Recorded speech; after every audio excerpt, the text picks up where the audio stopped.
अच्छा, अटेंडेंस हो गई है, लेकिन कुछ लोग मैं देख रहा हूँ जो आ गए हैं, अटेंडेंस के टैब नहीं थे।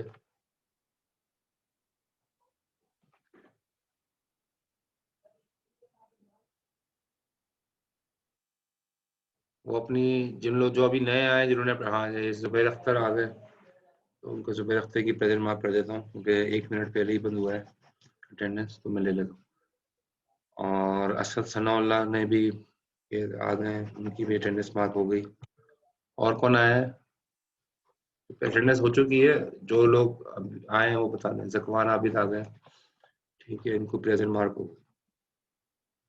इसलिए बात कर रहा हूँ, 1 मिनट पहले ही बंद हुआ है, तो आप लोगों की लगा देता हूँ प्रेजेंट। और कौन आया?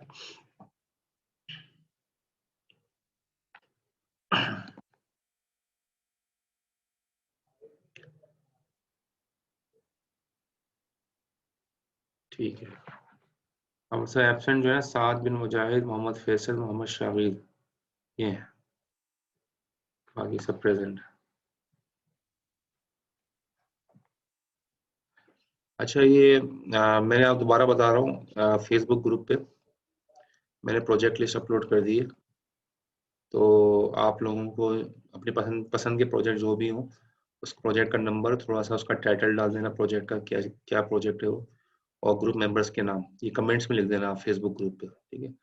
और जिसको, जो ज़ाहिर है, जो एक ग्रुप को मिल जाएगा प्रोजेक्ट, दूसरे ग्रुप को नहीं मिलेगा वो, तो सबको नज़र आ रहा होगा कि कौन कौन से ग्रुप ने पहले कौन सा प्रोजेक्ट के लिए लिख दिया है, तो वो प्रोजेक्ट उसको मिल जाएगा, ठीक है। बल्कि यूँ समझ लें, जो आपने कोई नाम अपने प्रोजेक्ट का टाइटल और नेम लिख दिया ना, मेंबर्स के नाम, और आपसे पहले किसी ने नहीं लिया वो प्रोजेक्ट, तो वो आपको मिल गया, बस असाइन हो गया, ठीक है। तो प्रपोजल नहीं देना, प्रपोजल नहीं देना, लेकिन प्रोजेक्ट का एक बात ज़रूर है, आपने प्रोजेक्ट के बारे में मुझसे एक मीटिंग कर लेनी है। वो कैसे कर लोगे? वो मुझसे व्हाट्सएप नंबर पे मुझे पूछ लेना, मैं तुम्हें बता दूंगा व्हाट्सएप पे। वॉइस मैसेज में आप पूछ लेना कि आपका प्रोजेक्ट ये है, हम क्या करें, तो मैं आपको गाइड कर दूंगा कि आपको आपके प्रोजेक्ट में क्या करना है, ठीक है। मुझसे पूछ जरूर लेना एक बार क्या करना है, क्योंकि बाद लोग जो है ना वो बना लेते हैं, और फिर वो चीज़ जो है ना मसला होता है। अब मैं कहता हूँ ये से नहीं चाहिए, चाहिए था मुझे, आपने गलत किया, फिर वो मार्क्स कट जाते हैं। तो जब आपको प्रोजेक्ट, आप अभी अभी तो आप प्रोजेक्ट ले लो, लेकिन फिर मुझसे एक बार पूछना कि इसमें हमने करना क्या है, ठीक है। जो सर ग्रुप, मेंबर्स वगैरह हाँ, मेंबर्स के नाम वही, ओके। तीन तीन मेंबर्स होंगे maximum.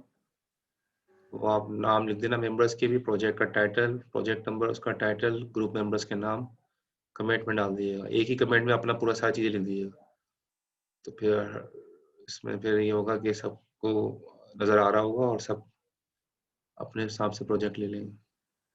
Language sir C sharp ही है। नहीं नहीं, लैंग्वेज भाई आपकी असेंबली है, जो आप पढ़ रहे हो, लैब कर रहे हो।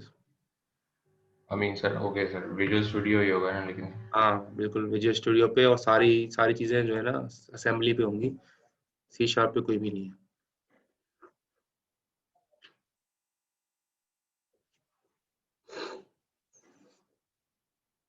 अच्छा जी, स्टार्ट कर रहे हैं। आप लोगों ने लैब भी आपकी हो गई है, कोडिंग का आइडिया हो गया आपको, बेसिक चीज़ें कुछ पता चल चुकी हैं। और आज की क्लास में हमने, आज के लेक्चर में हम कोडिंग के ऊपर ही आ रहे हैं, और यहीं से हमारे समझो आखिर तक, आखिरी क्लास तक हमारा यही चलता रहेगा, असेंबली लैंग्वेज की जो है ना चीज़ें पढ़ते रहेंगे। तो आज की क्लास में फंडामेंटल्स असेंबली लैंग्वेज के उसको पढ़ते हैं, और आप क्वेश्चनिंग ज़रूर कीजिएगा, जो आपके जहन में कोई भी कॉन्फ्लिक्ट हो तो मैं इंशाल्लाह कोशिश करके रेक्टिफाई कर दूंगा। तो क्योंकि कोडिंग के अंदर हम आ रहे हैं तो जाहिर है कोडिंग से रिलेटेड जो भी आपके जहन में सवालात हों, जैसे जैसे स्लाइड्स आती जाएंगी आप जो स्लाइड समझ में नहीं आ रही सवाल ज़रूर पूछिएगा ताकि क्लियर रहे कॉन्सेप्ट, क्योंकि इसके अंदर छोटी छोटी बातों का ख्याल रखना होता है। और आप प्रोजेक्ट भी बनाओगे, आगे आके चीज़ें करोगे, मैं असाइनमेंट्स भी बना के दे रहा हूँ अभी, तो आप लोगों को सारी कोडिंग की चीज़ें होंगी सारी अब, ठीक है। तो चीज़ें बिल्कुल क्लियर होनी चाहिए और सारे कॉन्सेप्ट बिल्कुल क्लियर होने चाहिए ताकि एरर ना आए। और बस आप चीज़ों को सही तरह समझ लोगे फिर एरर भी नहीं आएंगे, ठीक है, कोडिंग के अंदर भी एरर नहीं आएंगे, तो वो चीज़ें देख लीजिएगा।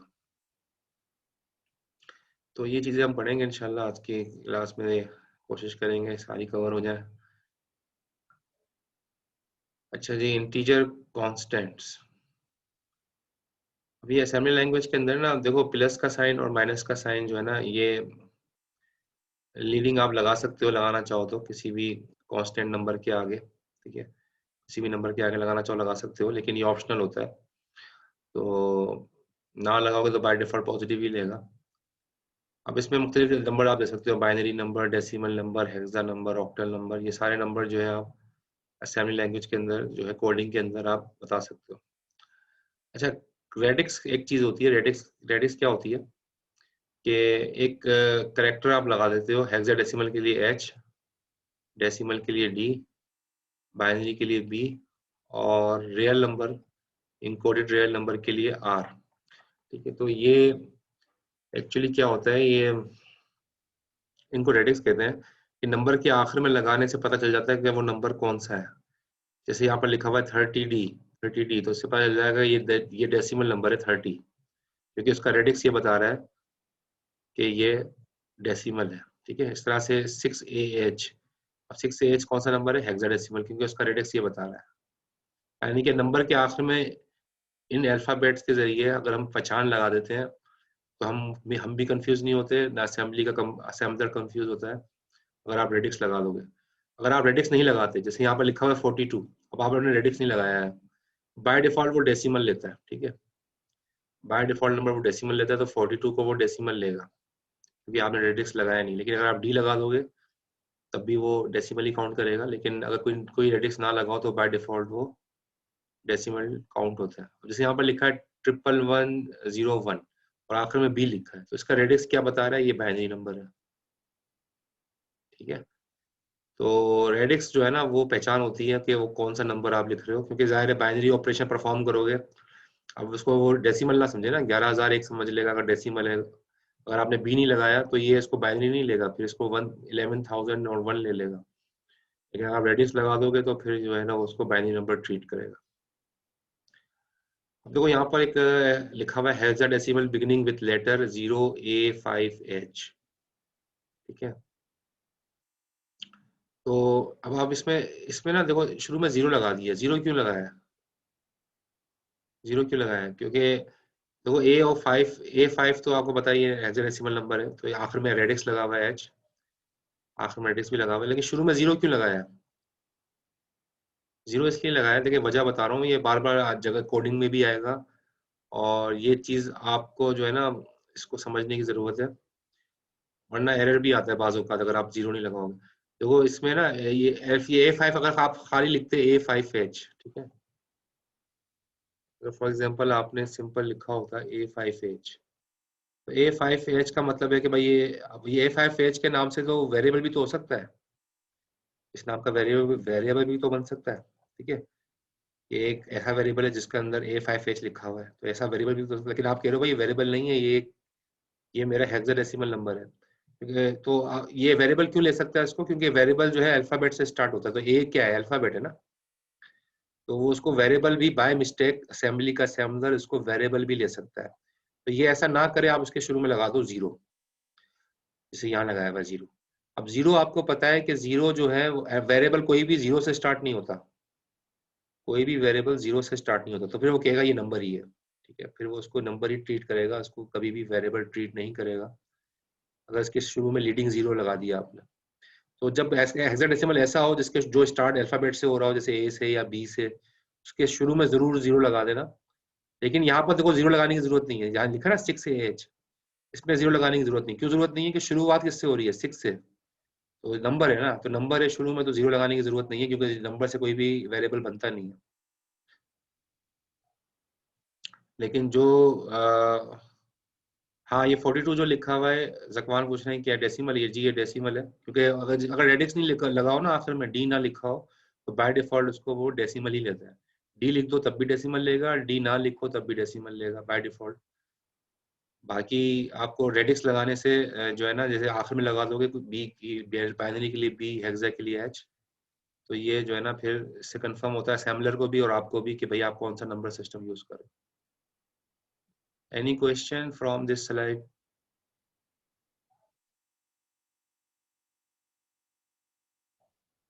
सब क्लियर है?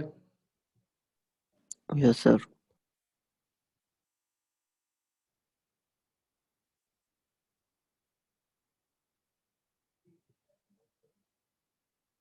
अच्छा जी, रिजर्व वर्ड्स पे आ जाते हैं। इसमें रिजर्व वर्ड्स भी हैं।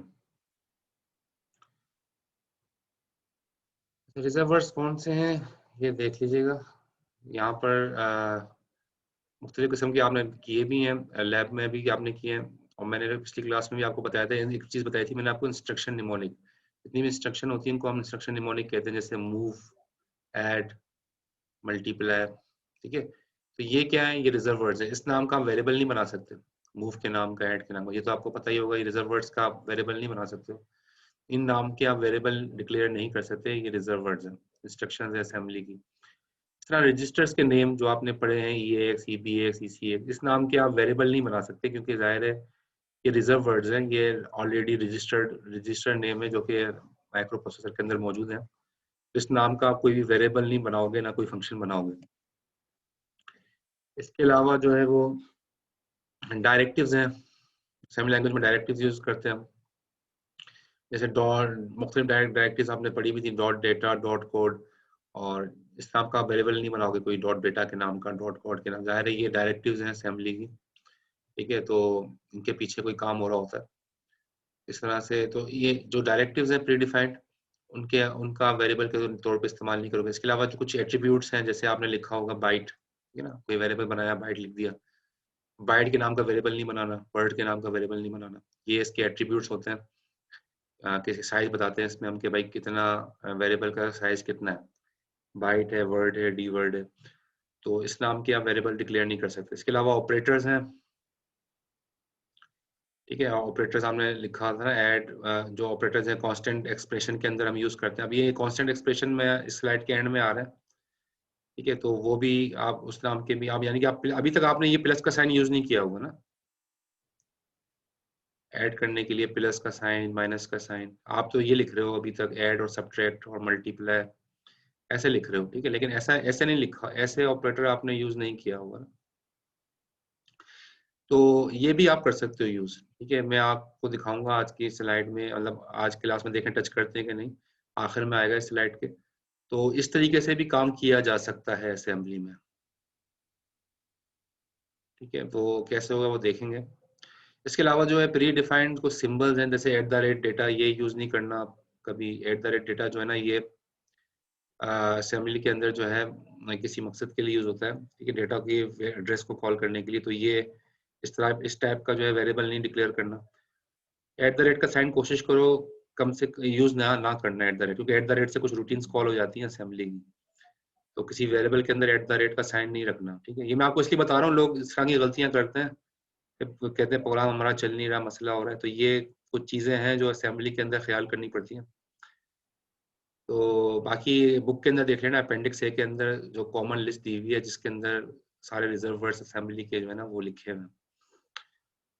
कुछ जो कॉमन चीजें थी वो बता दी आपको यहाँ पे, ठीक है।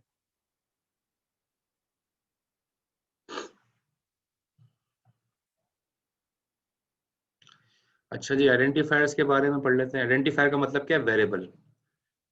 आप वेरिएबल यानी कि यूजर डिफाइंड नेम। आइडेंटिफायर का मतलब यूं समझ लो, यूजर डिफाइंड नेम, जो कि वेरिएबल भी हो सकते हैं, फंक्शन भी हो सकते हैं। असेंबली में आप फंक्शन भी बनाओगे, जिसको आप अपना नाम, जो कोई भी नाम हो जो उसको आप रखोगे उस फंक्शन का, तो उन सब चीजों को हम कहते हैं आइडेंटिफायर्स। तो N identifier is a programmer chosen name, जो प्रोग्रामर खुद चूज करता है नेम, उसको हम क्या कहते हैं? आइडेंटिफायर, ठीक है। यानी कि वेरिएबल भी आप कुछ भी अपने नाम से कुछ भी बना सकते हो, वेरिएबल किसी नाम का भी, और कोई भी फंक्शन किसी नाम का भी बना सकते हो। तो ये आपका प्रोग्रामर चूजर नेम होता है। It might identify a variable, ठीक है, ये बता रहा है वेरिएबल भी हो सकता है, कांस्टेंट भी हो सकता है, कोई प्रोसीजर यानी कि फंक्शन भी हो सकता है, कोई कोड लेबल, लेबलिंग के बारे में भी पढ़ेंगे हम, तो कोई लेबल भी आप बना सकते हो। लेबल का कॉन्सेप्ट आपको सी शार्प में भी होगा। लेबलिंग की है आपने? लेबल गो टू करके लेबल पे नाम लिख दिया, उस पे चला जाए कंट्रोल। लेबलिंग की कुछ आइडिया है? विंडोज फॉर्म पे किए सर। ठीक है। लेबल का मतलब ये मतलब नहीं, एक तो वो होता है लेबल जो आप गो टू करके लेबल लिखा, वहां पर जो है कंट्रोल ट्रांसफर हो जाता है, ऐसे किया है? किया था सर, लेकिन इसका बहुत कम पार्ट किया था तो याद नहीं। ठीक है, ये हम लेबल भी आपको इंशाल्लाह देखोगे। इस तरह keep the following in mind when creating identifiers. तो जब कोई आइडेंटिफायर क्रिएट करो, यानी कोई प्रोसीजर या फंक्शन का नाम या कोई लेबल का नाम रखो, तो कुछ चीजें ध्यान में रखनी है कि ये इसकी रेंज क्या होगी, एक कैरेक्टर से लेके 247 कैरेक्टर्स तक, ठीक है। यानी कि इतना बड़ा नाम आप दे सकते हो 247 तक, 248 कैरेक्टर्स तक का नाम होगा फिर वो एक्सेप्टेबल नहीं होगा, 247 तक जा सकते हो। असेंबली लैंग्वेज में ये पॉइंट याद रखिएगा, they are not case sensitive, case sensitive नहीं है। अब यहाँ लोग बड़ी गलती करते हैं, जैसे लोगों अगर असेंबली लैंग्वेज में आपने वेरिएबल बनाया ना ए स्मॉल में, अब आगे जाके आपने कैपिटल में ए लिख दिया, तो वो कॉल कर लेगा इसको, स्मॉल को कॉल कर लेगा, क्योंकि कैपिटल और स्मॉल की तमीज नहीं करता असेंबली लैंग्वेज का जो असेंबलर है। केस सेंसिटिव नहीं है, नॉट केस सेंसिटिव, ठीक है, ये बहुत इंपॉर्टेंट पॉइंट है। तो कैपिटल स्मॉल एक ही बात है, असेंबली में कैपिटल स्मॉल एक ही बात है, ए और ए, स्मॉल ए कैपिटल ए एक ही चीज है, अलग अलग नहीं है। तो खास तौर पर जब लोग वेरिएबल डिक्लेयर कर रहे होते हैं, तो कैपिटल और स्मॉल सेम नाम के रख देते हैं, तो प्रॉब्लम आता है, ठीक है, सेम नाम का नहीं रखना। कैपिटल और स्मॉल का कोई इसके अंदर फर्क नहीं करती असेंबली, केस सेंसिटिव नहीं है। The first character must be a letter, ये तो आपको पता है, कोई भी आप फंक्शन बनाओगे या वेरिएबल बनाओगे, पहला कैरेक्टर जो है वो लेटर होना चाहिए, ठीक है। लेटर का मतलब क्या, कोई एबीसीडी में से कोई सा भी स्मॉल या कोई जो है उसमें से कोई सा भी लेटर जो आप यूज करोगे, पहला कैरेक्टर, नंबर नंबर नहीं होना चाहिए, अगर नंबर के पहला कैरेक्टर नंबर होगा तो वो वेरिएबल भी डिक्लेयर नहीं हो सकता, ना फंक्शन डिक्लेयर हो सकता। तो कैरेक्टर होना चाहिए या अंडरस्कोर होना चाहिए, अंडरस्कोर का साइन भी आप ले सकते हो शुरू में, एट द रेट का भी कर सकते हो आप, लेकिन कोशिश करो एट द रेट कम से कम यूज करो, या कुछ रूटीन्स कॉल हो जाती हैं असेंबली की एट द रेट के साइन से, तो ये ना फिर वो कॉल हो जाए। इस तरह क्वेश्चन मार्क जो है ये भी यूज कर सकते हो, डॉलर का साइन, इससे आप स्टार्ट कर सकते हो अपने वेरिएबल या फंक्शन का नाम। तो बाकी आगे आप सब्सिक्वेंट कैरेक्टर्स में भी डिजिट, यानी कि इसके आगे पे आप नंबर लिख सकते हो, लेकिन शुरू में नंबर नहीं लिख सकते, ठीक है। शुरू में हमेशा अल्फाबेट्स आएंगे या कोई स्पेशल कैरेक्टर जो यहाँ पर दिए हुए हैं इस टाइप के, उनसे आप स्टार्ट कर सकते हो। तो यहाँ पर लिखा हुआ है कि एट द रेट का साइन जो है ना, इस पॉइंट में लिखा हुआ है, एट द रेट सिंबल जो है ना वो असेंबलर के अंदर जो है यूज ना करें, उसको अवॉइड करें, क्योंकि इससे जो है ना रूटीन्स कॉल होती हैं इसकी, ये बात लिखी हुई है। तो रिजर्व वर्ड जो भी हैं, जितने भी रिजर्व वर्ड्स हैं, वो आपके फंक्शन का नाम या आपके वेरिएबल का नाम नहीं होना चाहिए। ये कुछ इंपॉर्टेंट चीजें थी। डायरेक्टिव्स के ऊपर आ जाते हैं। असेंबली लैंग्वेज में डायरेक्टिव्स हैं, और डायरेक्टिव क्या होती हैं? Directive is a command embedded in the source code that is recognised and acted upon by the assembler. तो सोर्स कोड में कुछ चीजें होती हैं, जैसे आप लिखते हो डॉट डेटा, डॉट डेटा एक डायरेक्टिव है, तो वो कवर करता है ये कि जितने वेरिएबल्स डिक्लेयर करने होते हैं वो सब चीजें वो उस डायरेक्टिव के अंदर आ जाते हैं। तो ये एक्चुअली जो है ना, ये इनका कोई मतलब होता है, इसलिए यहाँ पर लिखा हुआ है directive do not execute run time, इसका मतलब यही है, इसका कोई मतलब होता है जो कि असेंबलर जो है वो उस मतलब को लेके वो काम कर रहा होता है बैकग्राउंड में। तो इसको आप यूँ समझ लो कि रन टाइम के ऊपर जो है ना वो हम उसको कॉल नहीं करवा रहे होते, बल्कि असेंबलर उसको प्री डिफाइंड चीजें होती हैं, उसको असेंबलर जो है वो खुद ही समझ रहा होता है। तो डायरेक्टरी के जरिए जो है ना, आप वेरिएबल को भी मैक्रोज बना सकते हो, ये हम मैक्रोज देखेंगे, ठीक है। वेरिएबल डिक्लेयर कर सकते हो, मैक्रोज बना सकते हो, फंक्शन बना सकते हो डायरेक्टिव्स को यूज करते हुए, ठीक है। डायरेक्टिव को यूज करते हुए ये सारे काम हो जाते हैं। मुख्तलिफ चीज़ों का मुख्तलिफ डायरेक्टिव्स दी हुई हैं, तो मैक्रोस के लिए अलग डायरेक्टिव्स दी हुई है, वेरिएबल्स की। मैक्रोस का मैं आपको बताऊंगा। आपका आपने इसका आइडिया है मैक्रोस किसे कहते हैं?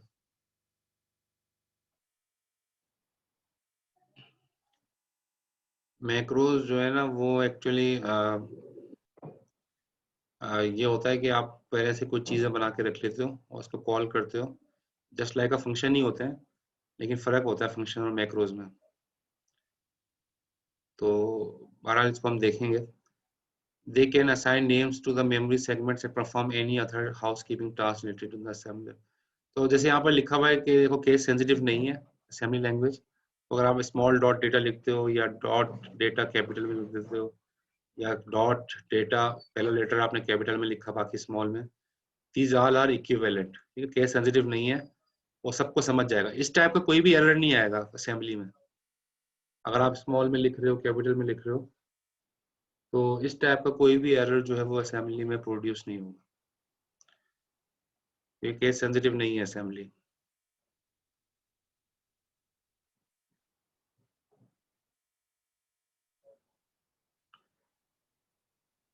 इस तरह का कुछ डायरेक्टिव्स हैं, जैसे डीवर्ट की डायरेक्टिव है, तो उसकी क्या डीवर्ट की डायरेक्टिव यूज करोगे तो आपका जो वेरिएबल है वो डीवर्ट टाइप का बन जाएगा। ठीक है, जैसे यहाँ पर लिखा हुआ है माई वेरिएबल डीवर्ट 26। तो ये डायरेक्टिव आपने यूज की है डीवर्ट की, और बैकग्राउंड में होगा क्या, ये डीवर्ट जो है 4 बाइट जो है वो रिजर्व कर लेगा माई वेरिएबल के लिए और उसको असाइन कर देगा 26 वैल्यू माई वेरिएबल के नाम का जो वेरिएबल है उसको असाइन कर दी गई 26। ठीक है, और फिर इस वेरिएबल की वैल्यू 26 को आपने किस में मूव करा दिया, EAX रजिस्टर के अंदर। इस रजिस्टर के अंदर आपने इसको मूव करा दिया। तो मूव इंस्ट्रक्शन भी एक डायरेक्टिव है एक तरह से, जो कि बैकग्राउंड के अंदर ये काम कर रही होती है। और आपका डी-वर्ड है, ये भी एक तरह का डायरेक्टिव है जो बैकग्राउंड में चल रहा है। तो दोस्तों जो भी कीवर्ड्स आ रहे हैं ज़्यादातर डायरेक्टिव्स होते हैं और बैकग्राउंड में उनका कोई ना कोई जो है वो काम होता है, टास्क होता है।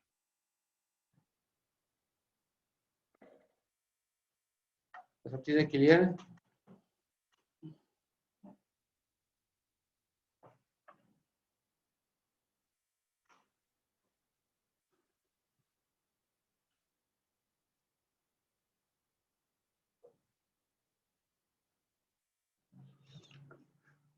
इस तरह यहाँ पर दिखाया है, ये आपने कोड लैब में भी यूज़ किया है, जैसे डॉट डेटा।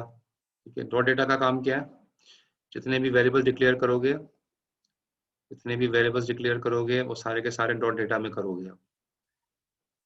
इस तरह डॉट कोड में क्या आएगा, डॉट कोड में जितनी भी इंस्ट्रक्शन होंगी असेंबली की, एग्जीक्यूटेबल इंस्ट्रक्शन जितनी भी है, ऐड सबट्रैक्ट वगैरह जो भी आप लिख रहे हो, कहाँ लिखोगे, डॉट कोड के जो है सेक्शन में। ये भी directives and dot data dot code, these are are directives. तो जो है ना हम डायरेक्ट, तो ये आप प्री डिफाइंड है इसमें, और इसमें हम क्या बना सकते हैं।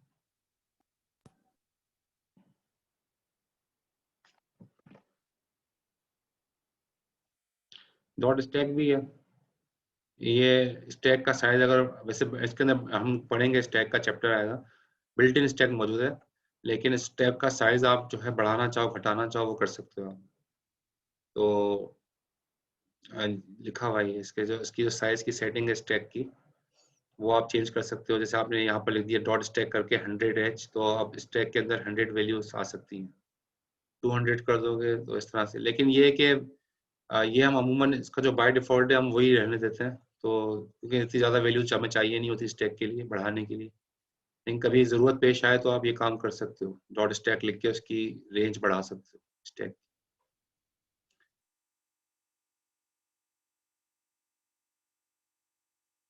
अच्छा जी, फैमिली लैंग्वेज की इंस्ट्रक्शंस के कुछ फॉर्मेट पर बात करते हैं।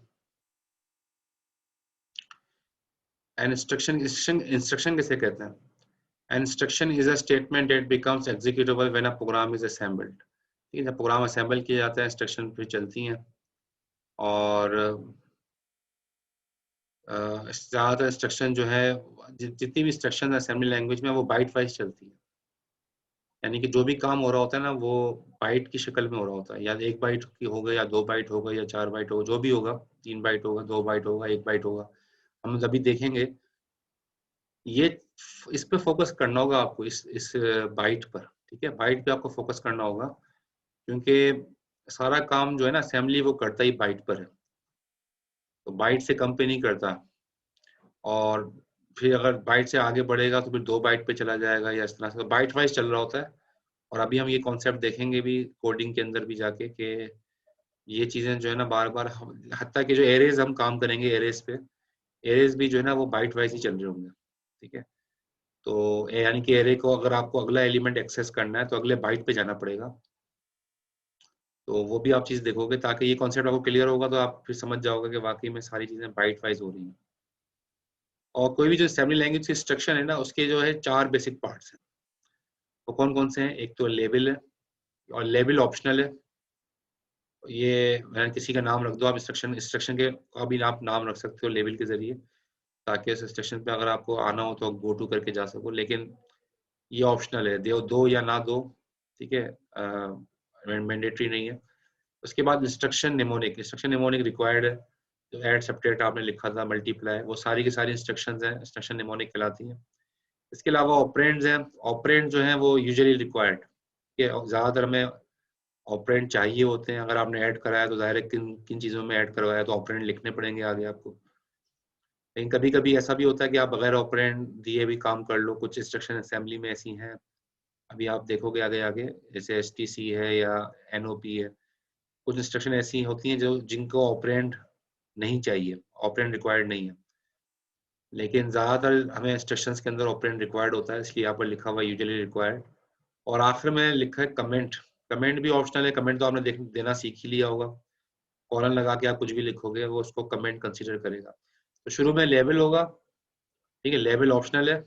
लेबल की निशानी क्या है? ये आप कॉलन का साइन लगा दोगे, कॉलन का साइन लगा दोगे तो उससे पता चल जाएगा कि वो लेबल है। फिर उसके बाद निमोनिक आएगा। निमोनिक क्या है? कोई भी इंस्ट्रक्शन है, ऐड सब्ट्रैक्ट वगैरह जो भी, और उसके आगे ऑपरेंड्स दोगे आप, सोर्स और डेस्टिनेशन ऑपरेंड्स, और ये भी तकरीबन चाहिए होते हैं अक्सर। और आखिर में कमेंट है जो ऑप्शनल है, कि आप देना चाहो या ना देना चाहो।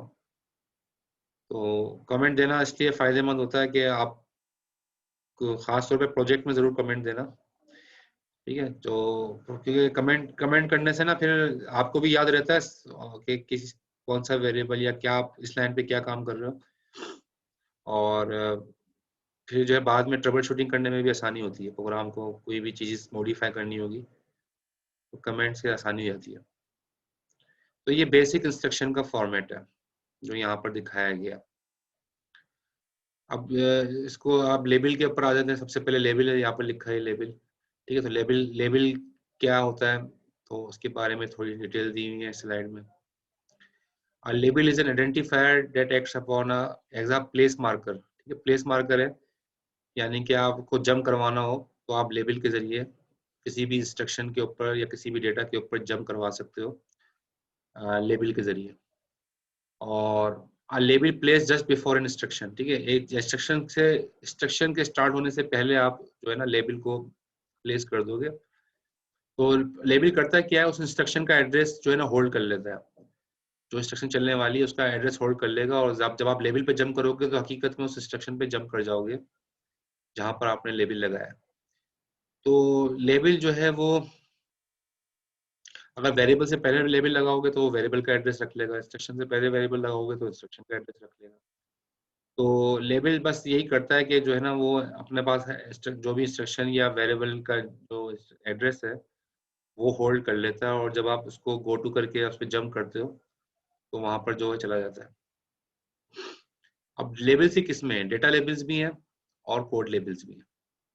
डेटा लेबल का मतलब क्या है? डेटा लेबल का मतलब वही वेरिएबल, जैसे आपने लिखा हुआ है काउंट, डीवर्ड, 100। अब ये काउंट का नाम का आपका लेबल है जो कि एक्चुअली डेटा लेबल है।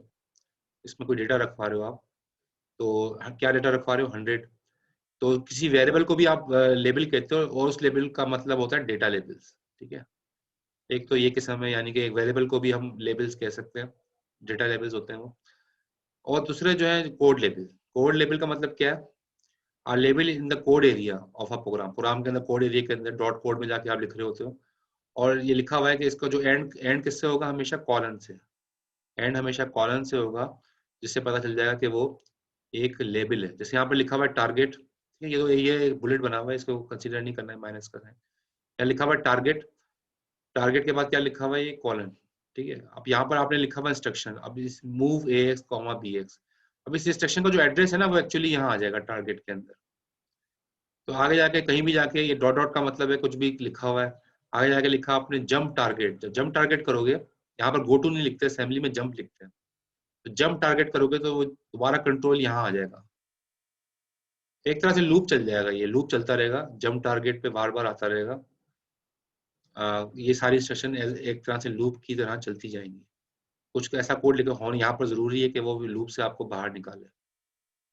आप अपना लूप बनाओगे तो इसी के जरिए बनाओगे, जंप के जरिए, लेबल के जरिए, इस तरह के लूपिंग हम करेंगे। तो अपना वाइल का लूप, फोर का लूप आप खुद बनाओगे, अब ठीक है, तो वो इस तरह के चीजों से बन जाता है लूप। तो ये आप लेबल का एक बहुत इंपॉर्टेंट काम यहाँ पर आपको नजर आ रहा होगा, कोड लेबल कहते हैं इसको। आखिर में निशानी क्या है इसकी कि आप कॉलन लगा देते हो, तो फिर इसको वो लेबल काउंट करता है। लेकिन जब जंप कराओगे तो फिर कॉलन नहीं लगाना, सिर्फ उसका नाम दे देना, तो वो आपको जंप कर देगा उस लेबल के ऊपर। इस तरह से किसी भी इंस्ट्रक्शन से पहले भी लेबल से आप यूं लिख सकते हो, L1 move, L1 colon move AX, BX। अब वो काम वही हो रहा है, AX, BX हो रहा है, लेकिन इस इंस्ट्रक्शन को आपने L1 का नाम लिख दिया, L1 का लेबल का नाम रख दिया। आगे जाके कभी भी आप लिखो, कहीं भी आप लिखोगे कोड में जंप L1, तो वो करेगा क्या, आपको L1 के ऊपर जंप करवा देगा, L1 के ऊपर दोबारा आपका कोड यहाँ आ जाएगा जंप होके। किसी भी इंस्ट्रक्शन के ऊपर जंप करवाना होगा तो आप आराम से करवा सकते हो, जंप करवा के, अगर आपने उसका नाम रखा है, लेबल लगाया है। अगर लेबल नहीं लगाया फिर आप जंप नहीं करवा सकते, तो जंप तो वो लेबल पे ही करता है। इस स्लाइड में कोई क्वेश्चन है तो पूछ सकते हैं।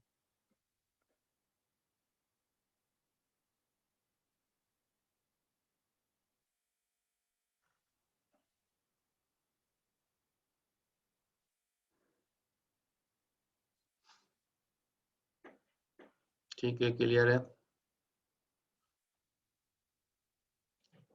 इस तरह सारी बातें, अच्छा मैं एक आपको बात बता रहा हूँ, ये ना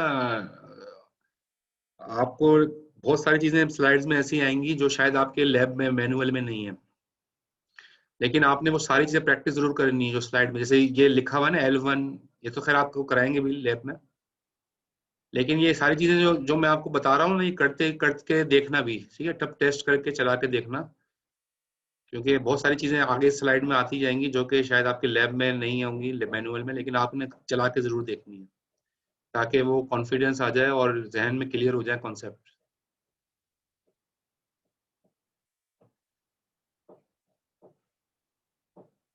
तो इंस्ट्रक्शन निमोनिक की बात कर लेते हैं, ये तो आपने कल ही लैब की है, इसके ऊपर सारी चीजें आपको पता है, ठीक है। मूव, ऐड, सब्ट्रैक्ट, मल्टीप्लाई और जंप। जंप मैंने आपको आज बताया अभी। कॉल, कॉल क्या करता है, कोई भी फंक्शन कॉल करना हो, जैसे कॉल डंप रजिस्टर, ठीक है, या कॉल राइट स्ट्रिंग, ये आपने किए हैं ना लैब में। तो कॉल से जो कोई भी प्रोसीजर, या आप जो भी प्रोसीजर कॉल कर रहे हो वो रिवाइंड के रेडीमेड प्रोसीजर है, वो भी कॉल कर सकते हो कॉल लिख के। अपने प्रोसीजर जो आप बनाओगे उसको भी कॉल लिख के कॉल कर सकते हो, दोनों तरीके हैं। यानी कि कॉल का फंक्शन, कॉल का जो इंस्ट्रक्शन है वो एक्चुअली किसी भी प्रोसीजर को कॉल करने के काम आती है।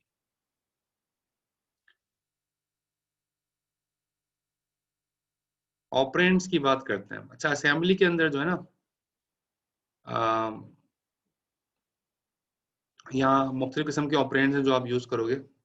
ऑपरेंड की रेंजेस बताइए। ऑपरेंड यानी कि कोई भी इंस्ट्रक्शन है उसमें या तो 0 ऑपरेंड होगा, या 1 होगा, या 2 होगा, या 3 तक जाएगा, बस 3 ऑपरेंड। 0 से लेकर 3 ऑपरेंड्स तक की रेंज है असेंबली में, ठीक है। 4 ऑपरेंड की कोई भी इंस्ट्रक्शन असेंबली में नहीं है, 4 ऑपरेंड की कोई भी इंस्ट्रक्शन असेंबली में नहीं है। ज्यादा से ज्यादा आप 3 तक जा सकते हो, 3 ऑपरेंड दे सकते हो।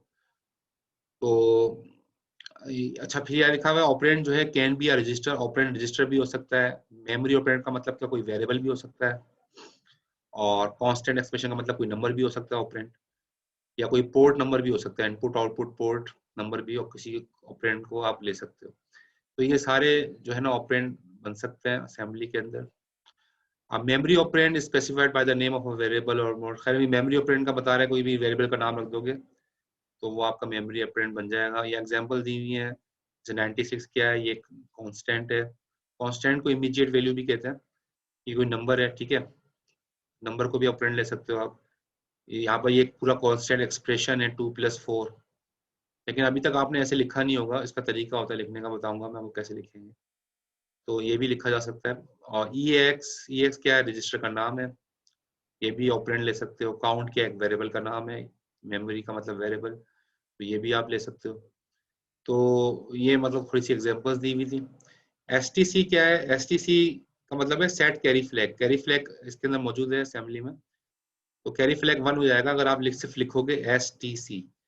अब STC एक ऐसी इंस्ट्रक्शन है जिसका कोई भी ऑपरेंड नहीं है, ये लिखा है नो ऑपरेंड। नो ऑपरेंड का मतलब क्या है कि ये ऐसी इंस्ट्रक्शन है STC जिसका कोई भी ऑपरेंड नहीं है, और ये कैरी फ्लैग को 1 कर देगा। जैसे यहाँ पर लिखा हुआ है ना कि कोई भी इंस्ट्रक्शन है उसके अंदर 0 ऑपरेंड हो सकते हैं, 0 ऑपरेंड है, यहाँ पर STC का कोई भी ऑपरेंड नहीं है, इसलिए ये 0 ऑपरेंड इंस्ट्रक्शन है। STC कोई भी ऑपरेंड नहीं है। तो ये आपके सामने एक एग्जांपल आ गई। और अगर एक ऑपरेंड वाले की एग्जांपल क्या आएगी, 1 ऑपरेंड वाले की, ये आपने यूज करोगे, ये आप आगे जाके फंक्शन इंक्रीमेंट EAX, तो EAX के अंदर 1 का इजाफा हो जाएगा। अगर EAX में 5 पड़ा है, आपने लिखा इंक्रीमेंट EAX, तो वो 6 हो जाएगा, ठीक है, यानी कि 1 का इजाफा। जैसे आपने C# में C++ लिखते हो ना, ये वही चीज है, 1 का इजाफा कर देता है। तो इसका ऑपरेंड कितने हो गए, एक ही ऑपरेंड है। इंक्रीमेंट इंस्ट्रक्शन का एक ही ऑपरेंड है, आगे आगे आप एक ही ऑपरेंड लिखोगे इसके, कोई भी रजिस्टर या कोई भी वेरिएबल, लेकिन एक ही ऑपरेंड लिखोगे, 2 ऑपरेंड नहीं लिखोगे इंक्रीमेंट इंस्ट्रक्शन के आगे, ठीक है। तो ये एग्जांपल आ गई एक ऑपरेंड की। 2 ऑपरेंड की एग्जांपल ये तो आपने लैब में भी की है, मूव, काउंट, EBX, ठीक है। तो ये 2 ऑपरेंड्स है, इसके EBX की वैल्यू काउंट में मूव, वेरिएबल में मूव कर जाएगी। तो ये भी आपने, ये एग्जांपल दी हुई है यहाँ पर 2 ऑपरेंड की। 3 ऑपरेंड की एग्जांपल जो है ना वो आईमल है। आईमल जो है वो 3 ऑपरेंड की एग्जांपल है, यहाँ पर नीचे लिखा हुआ आईमल EAX EBX 5। तो आईमल करेगा क्या, 5 एक नंबर है, ठीक है, EBX एक रजिस्टर है, इसमें भी हो सकता है कोई नंबर रखा हो, 2 रखा हो फॉर एग्जांपल। तो 2 और 5 को मल्टीप्लाई करेगा, आंसर क्या आएगा 10। 10 को रख देगा वो तीसरे इसमें सोर्स के अंदर, सॉरी डेस्टिनेशन के अंदर। ये EX जो है ये डेस्टिनेशन है, यानी कि EBX और 5, EBX में अगर 2 रखा है तो 5 और 2 को मल्टीप्लाई करने के बाद जवाब को रख देगा EAX में, तो वो डेस्टिनेशन कहलाता है। हमेशा जो इंस्ट्रक्शन के फौरन बाद जो रजिस्टर है या वेरिएबल होगा वो डेस्टिनेशन रजिस्टर या वेरिएबल कहलाता है। तो उसका जो प्रोडक्ट होगा वो EX में आ जाएगा। तो ये वो इंस्ट्रक्शन है जिसके अंदर 3 ऑपरेंड यूज हो रहा है, ठीक है। 3 ऑपरेंड है, एक ये ऑपरेंड है EAX, एक EBX ऑपरेंड है, एक नंबर एक ऑपरेंड है। तो 3 ऑपरेंड तक आप जा सकते हो असेंबली में मैक्सिमम, वो भी सिर्फ आईमल के अंदर ही अलाउ करता है, बाकी तो सब जगह 2 ही है ज्यादातर। तो आईमल में आपको 3 मिलेगा, ठीक है, ऑपरेंड। तो इस तरह से मतलब इसकी बताया है एग्जांपल के साथ कि 0 ऑपरेंड से लेके 3 ऑपरेंड्स तक जो है अलाउड है असेंबली में। कोई क्वेश्चन है इसमें?